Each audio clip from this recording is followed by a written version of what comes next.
I was just looking at this flyer. It looks like a really fun bake sale coming up, but I was having a hard time finding the time that it started. Anyway, let's start today's lesson with a review of some spelling words. I want you to have something to write on for this review. I'm going to show you some spelling words with some letters missing, and I want you to write the complete spelling word including those missing letters. Can you correctly remember which one they are?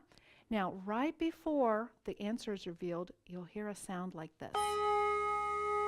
If you're not ready, be sure to pause the program and write the word in full before you see the answer. All right, let's begin.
Now, wasn't that fun? I hope you did a good job on that.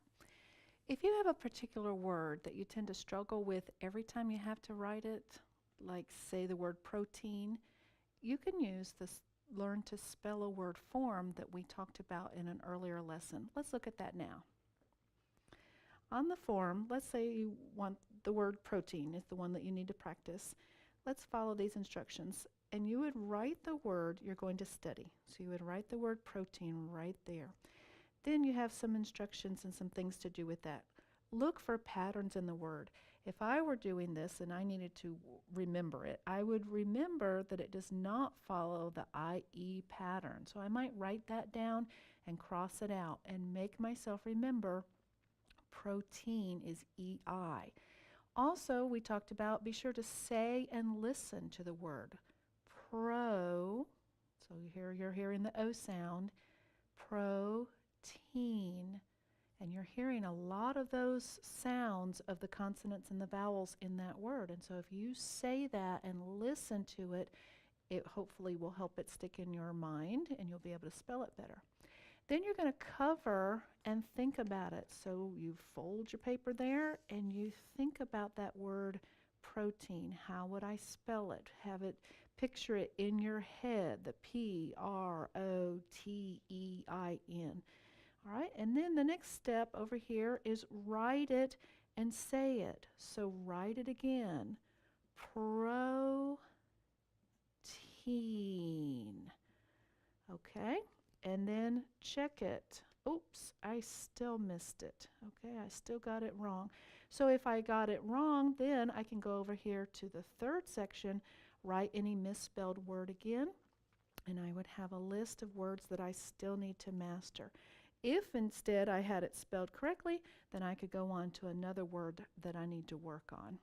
So use the Learn to Spell a Word study method before the final test in our next lesson and try to master the words that you're struggling with. Now let's go ahead and look at our work text page 33 today. All right, this is going to be a fun activity and I hope you'll use your creativity for it. Mrs. Cranfield is designing a flyer to announce the church's fall picnic, and she asked her daughter, Mia, to help her. Here's the information that they need to include in the flyer, and then your instructions are to take the space below and include all that information and kind of lay out a flyer. Now, here's the one that I did. You can spread it out over the whole thing. The reason it tells you to put things in columns is, again, just to make sure you include all of the information. A lot of times people leave off the time or they don't tell whether there's a cost involved or something like that. So this is just my example. You can make up your own. You could also use the form, maybe turn it sideways and lay it out there. What you're doing is just sketching out the information that you would want to include in a flyer. You might also, after you do that, you could go ahead and create something on the computer, maybe include some clip art or some pictures or whatever. But any way you want to do it would be fine. And if you don't want to use this event that we're talking about on our paper, you could make up your own event.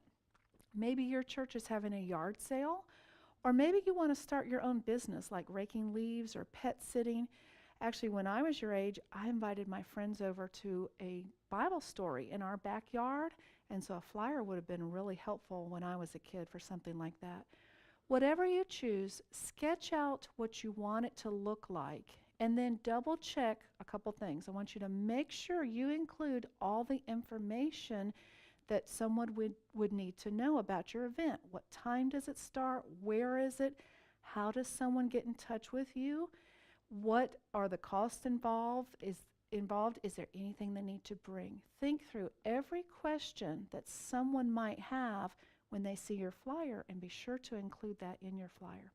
Then, since this is spelling class, make sure you've spelled everything correctly. Well, that is all for today. I want you to have fun with that assignment, and I will see you next time. Bye.